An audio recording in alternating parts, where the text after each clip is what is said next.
I never thought I'd be grateful for my father's paranoia, but standing in that boardroom, watching my Uncle Robert systematically destroy my career, I finally understood why Dad had always told me to watch the watchers. My name is Mark Chen, and until exactly 8:43 a.m. on that Wednesday morning, I was the Chief Financial Officer of Chen Global Logistics, a company my father built from nothing into a $500 million enterprise. Now, according to my uncle, I was about to become the highest educated janitor in the company's history. The numbers don't lie, Uncle Robert declared, clicking through his presentation. Each slide showed carefully crafted evidence of my supposed incompetence, missed projections, failed initiatives, questionable investments. Under Mark's financial leadership, we've seen a 40% decline in quarterly profits. The board members nodded grimly, buying every word. Why wouldn't they? Robert had spent the last 15 years as CEO, carefully placing his allies in key positions after my father's death. I was the last reminder of the old guard, kept around only because removing the founder's son too quickly might have raised eyebrows. Furthermore, Robert continued, his voice dripping with fake concern, we've discovered some irregularities in recent transactions. Nothing criminal, of course, but certainly concerning enough to warrant immediate action. I sat silently, watching the performance. 3 months ago, I would have been panicking, protesting, trying to defend myself. But that was before I found the first discrepancy in our shipping manifests. Before I noticed the pattern in our overseas transactions. Before I started really paying attention to the late-night meetings and mysterious new consulting firms. Given these circumstances, Robert announced, I propose an immediate reorganization. Mark will be removed from his financial duties and reassigned to our facilities maintenance department. This will allow him to learn the business from the ground up. Several board members poorly concealed their smirks. My cousin Vincent, Robert's son and heir apparent, didn't even try to hide his glee. All in favor? Robert asked. The votes came quickly. Unanimous, of course. Security will escort Mark to clear out his office. His new position begins immediately. As 2 security guards approached my chair, I stood up calmly, straightened my tie, and spoke for the first time that morning. Just one question, Uncle Robert. Does this mean I'll have access to all areas of the facility? For maintenance purposes, of course. Something flickered in his eyes, uncertainty, maybe even a touch of fear. But it passed quickly.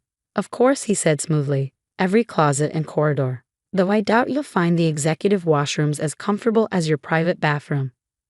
More chuckles from the board. I nodded, handed over my executive badge, and let security escort me out. Behind me, I could hear Robert resuming the meeting, announcing Vincent's promotion to interim CFO. In my office, my now former office, I took my time packing. Family photos, awards, the MBA diploma that now seemed darkly humorous given my new position. The security guards shifted uncomfortably, clearly unsure how to treat the founder's son turned janitor. Take your time, Mr. Chen, one of them said quietly. Jim, I remembered. He'd been with the company since my father's days. This isn't right. Thanks, Jim, I replied, carefully wrapping my father's old desk clock. But everything's going exactly as it should. My phone buzzed. A text from Sandra Martinez, my contact at the FBI's Financial Crimes Division. Camera feed still active. Meeting recorded. 2 more weeks. I smiled slightly, remembering the day 3 months ago when I first discovered the truth about Uncle Robert's consulting firms. The shell companies, the fraudulent shipping records, the money disappearing into offshore accounts. It had taken weeks to gather enough evidence to place the right surveillance equipment to build the case. The tiny camera hidden in Robert's office vent had been the masterstroke. Expensive, nearly undetectable, and perfectly positioned to capture his late-night meetings with some very interesting international clients. The FBI had been quite impressed with my initiative. Your new uniform and ID badge will be in the maintenance locker room. The other guard informed me, checking his phone. Mr. Chen, the CEO wants you to start your new duties immediately. Wouldn't want to waste any time, I agreed, picking up my box of belongings.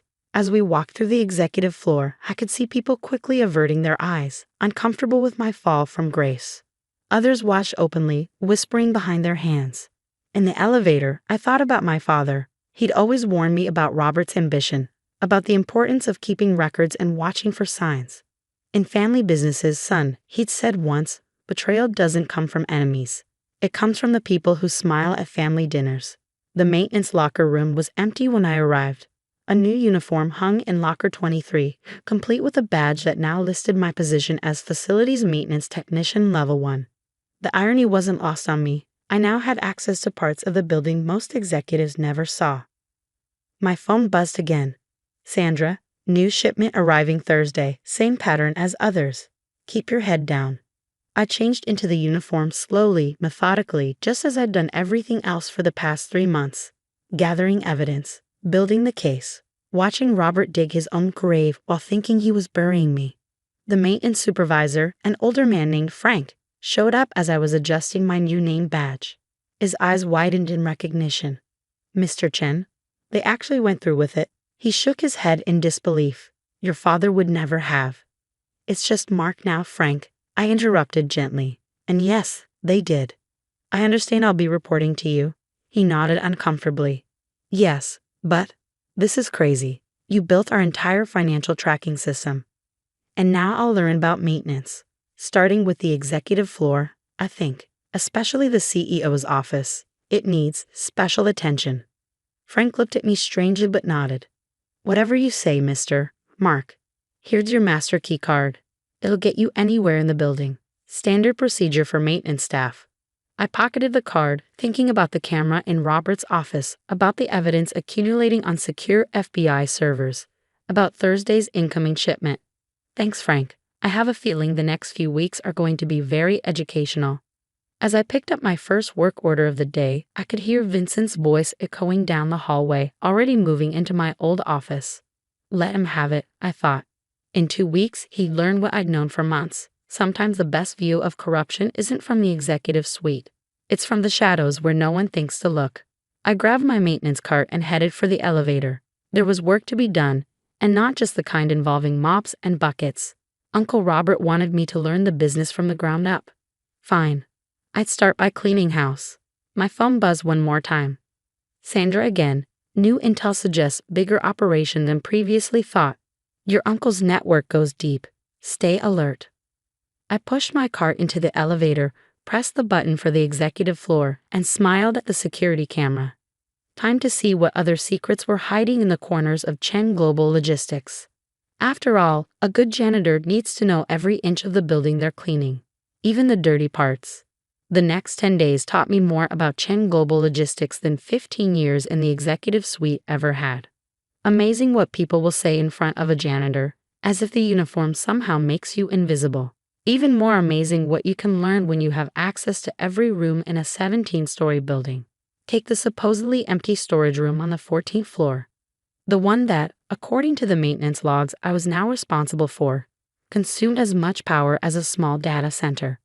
Or the loading dock that became surprisingly busy at 3 a.m. every Thursday when a series of unmarked trucks would arrive and depart within minutes. 3 more days, Sandra texted on Monday morning as I mopped the hallway outside Robert's office. Keep monitoring the Thursday shipment. We need to catch them in the act. Inside the office, I could hear Robert on the phone, his voice carrying through the door. Yes, everything's proceeding as planned. The boy's been neutralized. No, he doesn't suspect anything. The Chinese buyers are ready for Thursday's shipment. I smiled to myself, adjusting my earpiece that was transmitting every word to an FBI recording device. Robert never bothered to look up from his desk as I emptied his trash can, just like he'd never bothered to look up at the air vent where my camera had been recording for months. Vincent wasn't quite as composed. Every time I passed him in my new uniform, he'd make some snide comment, unable to resist gloating. Hey cousin, you missed a spot. Or the executive bathroom needs attention. Something really stinks in there. If he'd been paying attention instead of gloating, he might have noticed me spending extra time cleaning the empty storage room. Might have wondered why the janitor was so interested in the loading dock schedules. Might have questioned why his father's newly demoted nephew seemed so calm about his humiliation. But Vincent, like his father, had always suffered from terminal arrogance. Wednesday night, I received my final instructions from Sandra. Tomorrow's the day. Keep your distance from the loading dock at 3 a.m. Our teams will handle everything. I spent that night in the maintenance office, reviewing camera footage on my laptop. Not just from my hidden camera, but from every security feed I now had access to as part of the maintenance team. The evidence was overwhelming. Robert had turned our family's legitimate shipping company into a front for international smuggling. Those mysterious consulting firms, shell companies funneling money from Chinese investors who were really buying illegally exported technology. The power consumption in that storage room. A sophisticated computer system for encrypting transactions and falsifying shipping manifests. And tomorrow's shipment. According to the encrypted files I found, it was worth $50 million, their biggest illegal transaction yet. At 2:45 a.m., I watched on the security feeds as the usual unmarked trucks began arriving. Robert and Vincent were both there, unusual for that hour. They looked nervous. Final shipment before we transfer everything offshore, Robert was saying to Vincent. After this, we'll start dismantling the legitimate business. Blame it all on Mark's mismanagement. Vincent laughed. Too bad cousin Mark's too busy mopping floors to notice. The FBI raid was both beautiful and terrifying in its precision. Teams swept in from all directions, catching everyone by surprise. Robert's face as he was handcuffed was a study in disbelief. Right until the moment he saw me walking toward him, FBI badge now prominently displayed alongside my janitor's ID. You? He sputtered. But, you were. Cleaning up the company, I suggested. Yes, Uncle Robert. That's exactly what I was doing. Sandra approached, holding up a tablet showing video from my hidden camera. Mr. Chen has been working with us as a confidential informant for months. The evidence is overwhelming. International smuggling, money laundering, tax evasion. Would you like to see the footage from your office? Vincent tried to run. He made it 3 steps before being tackled by an FBI agent. As he was led away in handcuffs, he shouted back at me, "You betrayed your own family." No, Vincent, I called after him. I protected my father's legacy. You and Robert betrayed everything he built. The next few hours were a blur of activity. FBI teams downloaded servers, seized documents, and interviewed employees. I changed back into a suit. It had been waiting in my car, and began working with Sandra's team to identify legitimate employees who could help stabilize the company. By dawn, the story was breaking on all major news networks. FBI raids global shipping company. CEO arrested in international smuggling operation. Below that, founder's son instrumental in investigation. Worked undercover to expose criminal enterprise. The emergency board meeting that morning had a very different tone from the one where I'd been demoted. Most board members were desperately trying to distance themselves from Robert's schemes. Those who couldn't were led away in handcuffs.